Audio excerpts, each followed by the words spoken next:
Ay, Mika naman. Para kang foreigner, Mika.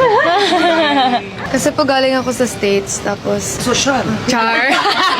Joke lang po. Joke lang.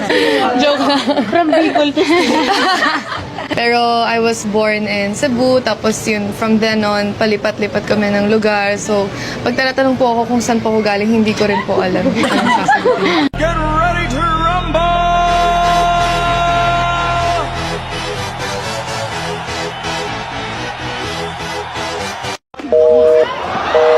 Bruh. Denuno ka. Yan yung tawag doon, denuno.